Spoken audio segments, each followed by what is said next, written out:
preocupes.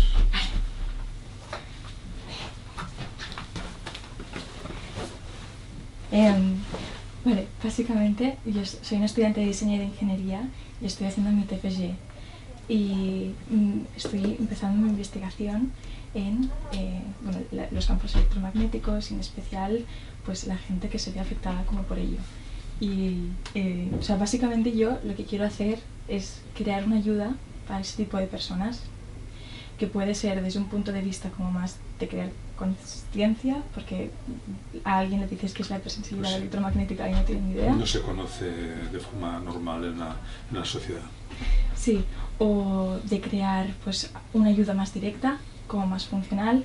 Entonces, bueno, estoy en esta parte de investigación. De acuerdo, muy bien. Entonces, ya he leído muchas de las entrevistas que ya le han hecho, pero estoy creando mi propio contenido y entonces le voy a preguntar cosas como muy obvias. Bueno, que es rápido. ¿Qué es la hipersensibilidad electromagnética?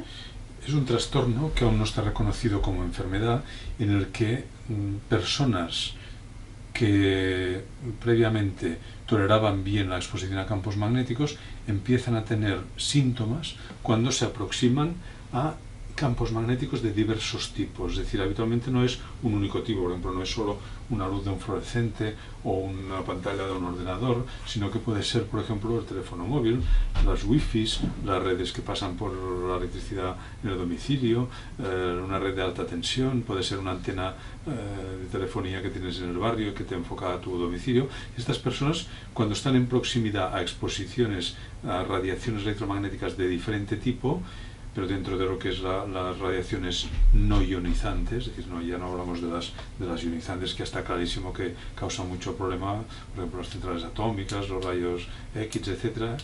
Estamos hablando de las radiaciones del espectro de utilización convencional en nuestra sociedad. Estas personas tienen diversos síntomas. No suelen hacer un único síntoma, sino que tienen síntomas de diversas esferas. Los más frecuentes son síntomas irritativos, por ejemplo, de ojos, de piel, de garganta, tienen molestias de garganta, lagrimeo, obstrucción nasal, la piel irritada, y luego tienen dolor de cabeza, habitualmente de tipo migrañoso, pueden tener desconcentración mental, insomnio, falta de memoria, pueden tener fatiga, se cansa más de lo normal, pueden tener trastornos de estado de ánimo asociados, todo esto únicamente a este síntoma, de tal manera que cuando se exponen empeoran y cuando no se exponen mejoran y están en situación absolutamente normal, pero son muy sensibles a mínimas exposiciones que otras personas toleran. Vale. Y ¿existe una parte que sea como más sensible a todas estas radiaciones? Una parte se refiere a un grupo de población. Bueno, más bien a una parte del cuerpo. Bueno, esta es una enfermedad que, como pasa en las radiaciones, incide en todo el cuerpo. Es decir, cuando nosotros nos ponemos una radiación, todo nuestro cuerpo está expuesto. Pero, ¿cuál es la parte que su mecanismo depende más de un contenido de radiaciones? El sistema nervioso central. El sistema nervioso central. Sí. El sistema nervioso central es una estructura que sus conexiones internas y externas van a través de estímulos neuroeléctricos.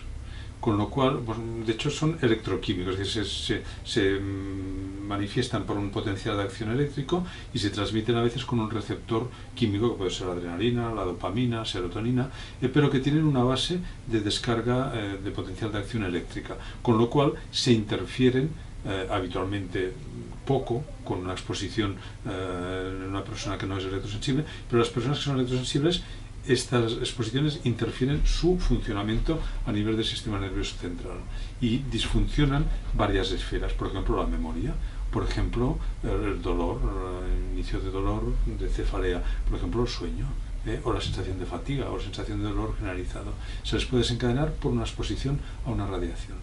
Entonces, ¿qué es lo que les puede ayudar a esas personas? O sea, me imagino, el sistema nervioso central está localizado en la cabeza, sí, entonces, en el cráneo. Entonces, o sea, existen como varias cosas. O sea, ¿qué es lo que realmente ayuda a esas personas? ¿Cómo protegerse? Bueno, lo primero que tienen que saber es lo que les pasa. Porque muchas de estas personas no saben lo que les pasa hasta que no hay un diagnóstico. Es decir, muchas de estas personas de entrada ni siquiera reconocen lo que les está pasando. Por ejemplo, saben, cuando voy al trabajo, y estoy trabajando 8 horas delante del ordenador, salgo pues obnubilada y con inestabilidad y con dolor de cabeza y luego me voy recuperando lentamente. El fin de semana estoy bien y cuando vuelvo a trabajo y no sé qué es, no interpreto a veces lo que es. Lo primero que hay que hacer es interpretar los síntomas del paciente y correlacionarlos con un desencadenante. Podría ser otro tipo de desencadenantes. Le voy a poner otro ejemplo. Los productos químicos pueden dar sensibilidad química. Si por ejemplo tiran un ambientador y que la persona es sensible, podría ser sensible a un producto químico en la oficina. Pero si no es el caso y el paciente es sensible cuando se expone a un ordenador, pues lo que va a ser es un electrosensible. Primero, identificarlo. Segundo, diagnosticarlo correctamente para que no cometamos errores, que el paciente no tenga otra enfermedad que pueda dar. Por ejemplo, hay enfermedades que se asocian a la fotosensibilidad. Por ejemplo, el lupus eritematoso son pacientes que si se exponen al sol mucho, pues se queman más de lo normal o hacen una irritación cutánea excesivamente importante y tratan de evitarlo. Pero estos son fenómenos de electrosensibilidad asociados a otras enfermedades. Aquí estamos hablando de un fenómeno de electrosensibilidad que puede ser asociado o no a ninguna otra enfermedad. Puede ser un paciente perfectamente normal que empiece únicamente con este trastorno. Si bien el fenómeno de electrosensibilidad está englobado dentro de un panorama más amplio que llamamos sensibilización central, que incluye hasta 50 enfermedades. 50 enfermedades. Por ejemplo, la sensibilidad química, la fatiga Sí. crónica, la fibromialgia, la migraña y otras enfermedades tan curiosas como los trastornos por hiperactividad, el bruxismo nocturno, el apretar los dientes, las piernas inquietas, 50 enfermedades que pueden relacionarse. No necesariamente, pero pueden estar relacionadas con el hecho de ser electrosensible. Entonces, ¿por qué cree que aún no se ha identificado, no se ha reconocido como una enfermedad? Por interés industrial y económico. Porque estamos en un mundo tecnológico donde lo que prima es decir que no hay ningún problema para la utilización de toda la tecnología que quiera, nos pasa a 5G sin problema, aumentando 5 veces la exposición. Esto no interesa porque estamos en un mundo donde la tecnología es lo que está en primer lugar de todos los índices bursarios, de todas las ventas tecnológicas, y esto hay que protegerlo y no hay ningún inconveniente, porque hemos roto el principio de precaución. Es decir, todo hecho, la utilización de radiaciones para la transmisión de información, para el móvil, para los wifi, para la exposición, pues no es inocua para todo el mundo, ni a cualquier dosis, ni a cualquier tiempo. Como en cualquier agente de exposición, en cualquiera hay personas más sensibles y otros que menos. Pero partimos de la base de que todos somos sensibles. No. Ah, ¿no? No todos somos sensibles por igual. Claro que no. Hay aproximadamente 1 de cada 1000 personas de la población que genéticamente tiene mayor sensibilidad que otras personas, es decir, que detecta y se afecta más que otras personas. Este es un principio muy importante. No todo el mundo es igualmente sensible. Y también hay grupos de población que son más sensibles. Por ejemplo, las mujeres son más sensibles que los hombres por el hecho de que tenéis estrógenos, y los estrógenos aumentan la sensibilización del cerebro al dolor, a la fatiga, a los estímulos. Pero todo el mundo, como al ser seres bioeléctricos, no nos vamos cargando de... Sí, todo el mundo se va exponiendo. Es decir, este concepto de carga, nosotros llamamos carga tóxica en realidad, pero la carga tóxica es un conjunto de exposiciones que tienes a lo largo de tu vida. Tienes carga a virus, tienes carga a cambios climáticos, tienes carga a sustancias químicas, a los alimentos contaminantes, a las radiaciones y a productos químicos ambientales, a la contaminación. Vivir en Barcelona no es lo mismo que vivir pues, en el Pirineo. Entonces, esto es una carga sumativa que si tú eres una persona normal, hasta que no llega a tu dintel, no expresas síntomas. Pero si una persona sensible, el dintel es mucho más bajo y a la mínima que te expones ya empiezas con síntomas. Vale. Y... ¿qué cree que podría hacer yo contribuir para...? Lo primero es explicar que esto es un trastorno que es realidad, es decir, que es un trastorno ya real que está en lo que llamamos enfermedades emergentes, es decir, son enfermedades que antes no estaban y ahora están. ¿Por qué no había antes electrosensibles? ¿Qué grado de exposición tenían nuestros abuelos a radiaciones? Cero, la del sol, ¿no? Cero, la solar, y ya se cuidaban de no exponerse mucho, y en casa tenían 2 bombillas, una en el comedor y otra en la cocina, y no había más ni televisión ni nada. El grado de exposición actualmente que tiene la población a radiaciones electromagnéticas es miles de veces superior a lo que antes era, y nadie ha hecho una prueba de seguridad. si te compras un coche, te dirán, tiene un NCAP de 5, quiere decir que tiene un caso de colisión hasta 60 por hora, pues tiene un factor de protección que evita que los ocupantes... Pues este factor de seguridad que está en un vehículo, que está en un aparato que usted compra, un electrodoméstico, etcétera, no está en la exposición a la radiación. Es decir, nuestra sociedad asume que no pasa nada, cuando ya sabemos que no es cierto.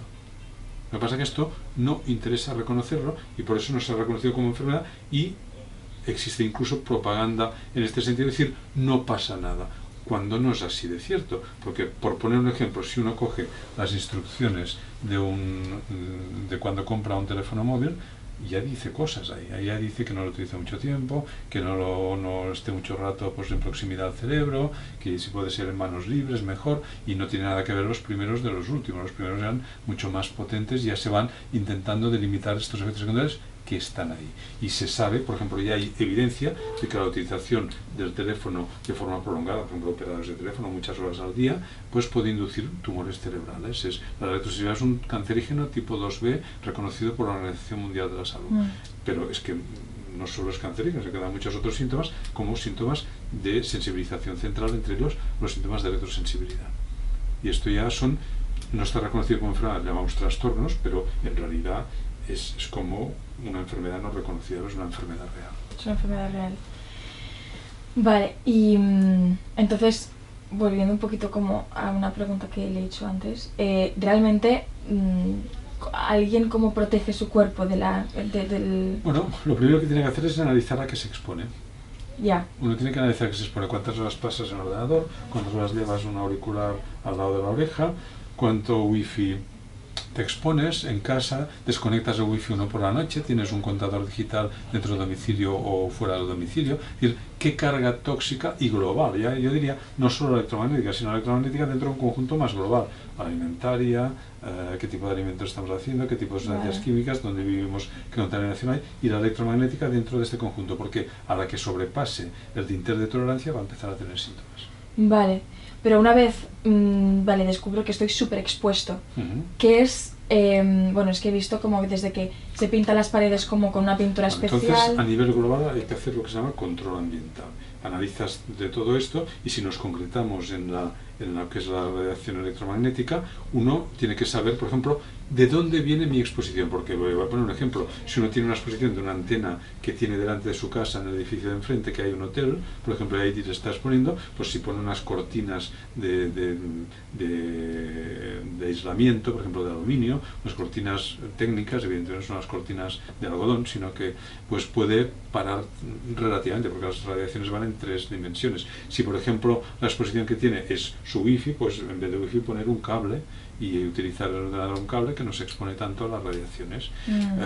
Desconectar el wifi cuando no se utiliza, mirar qué tipo de instalación eléctrica tengo el contador dentro de casa, lo puedo llevar fuera de casa para que no me emita radiaciones, por ejemplo, qué tipo de microondas lo puedo utilizar o no estar delante del microondas cuando lo utilizo, tengo vitrocerámica o tengo una inducción, una placa de inducción que aún emite mucho más, es decir, hay maneras de limitarlo. Y después también, evidentemente, antes le decía, por ejemplo, ¿dónde se afecta más la cabeza? Si tú estás en exposición y te proteges la cabeza, evidentemente se puede poner un gorro que tenga un cierto grado de protección. No existe la protección absoluta, habría que hacer lo que se llama una jaula de Faraday. Una jaula de Faraday. La jaula de Faraday es una estructura en la que no entran las radiaciones, pero claro, por ejemplo, hay personas que tienen un niño electrosensible y duerme en una cama dentro de una jaula de Faraday, por poner un ejemplo extremo. O por ejemplo, personas que tienen una cama metálica, pues tienen que hacer una toma de tierra para quitar la electricidad estática que la cama pueda tener, o cambiar a una cama que sea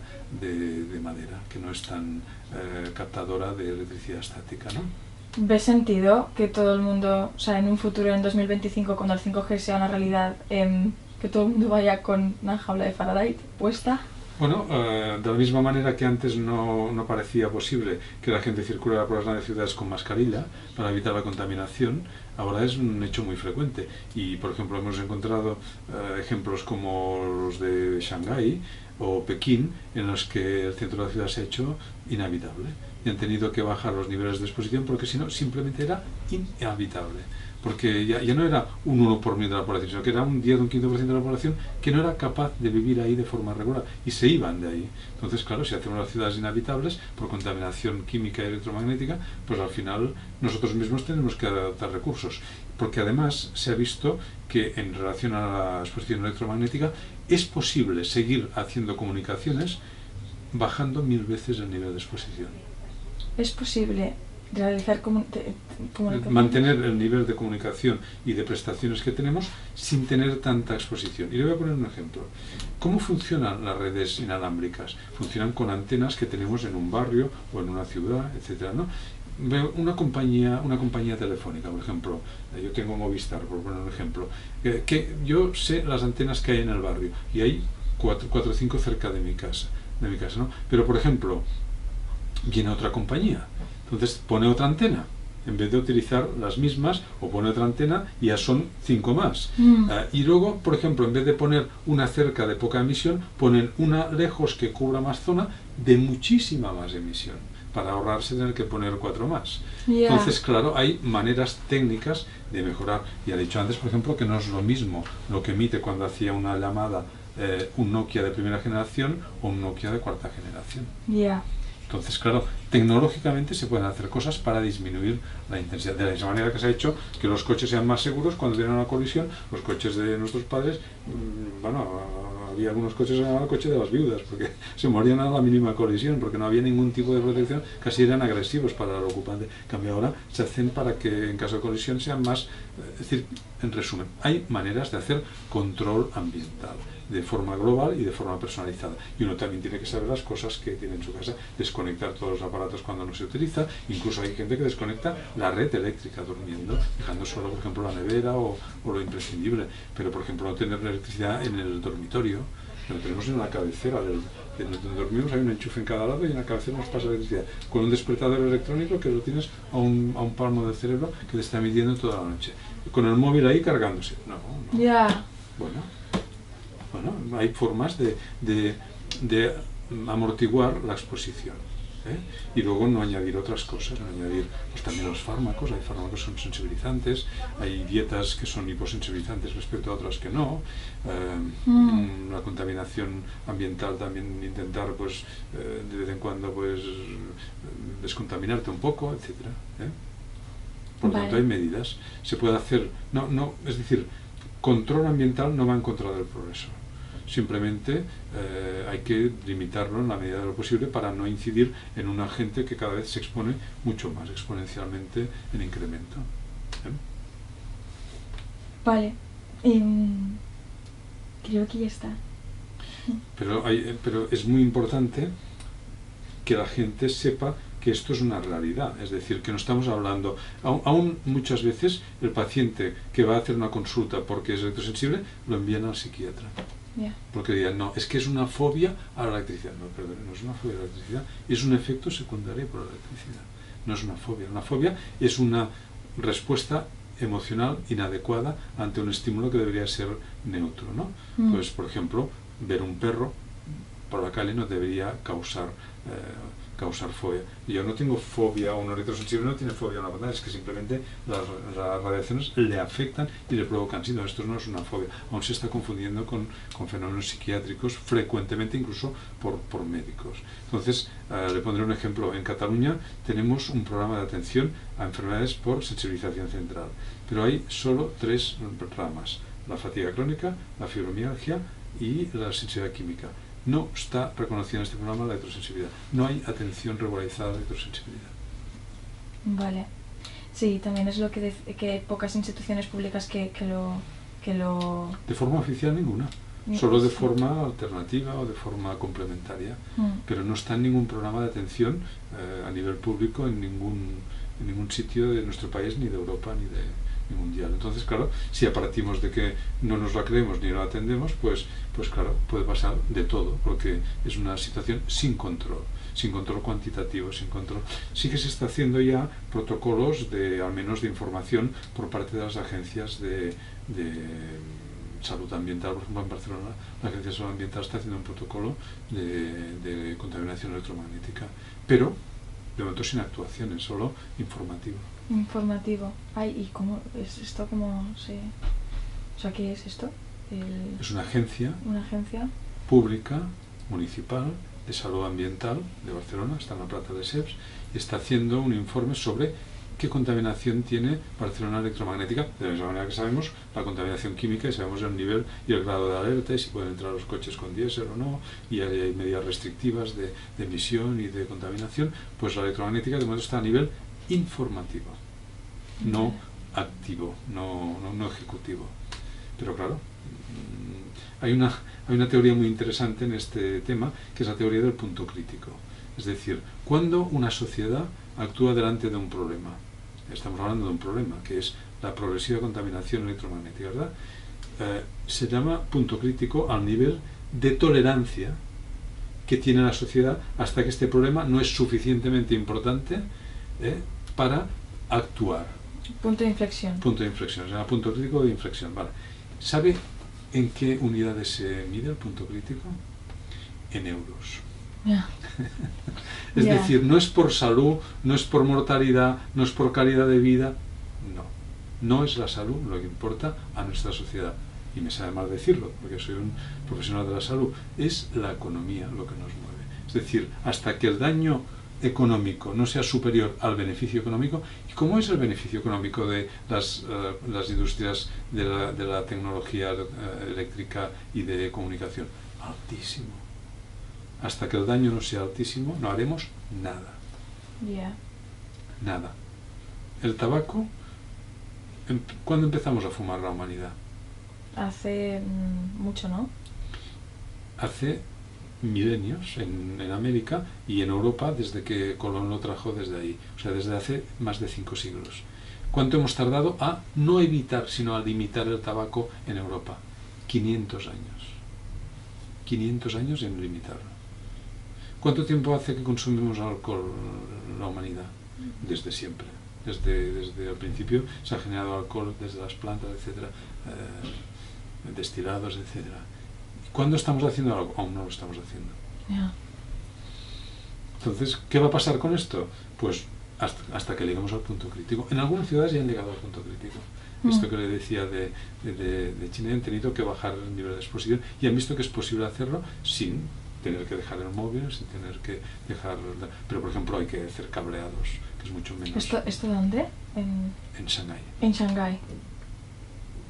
Pensaba que hablaba antes de una contaminación a química nivel... y electromagnética, las dos. Las dos. O sea, ya han hecho medidas... Sí, vale. puntuales en algunos sitios, ha sido necesario hacerlo.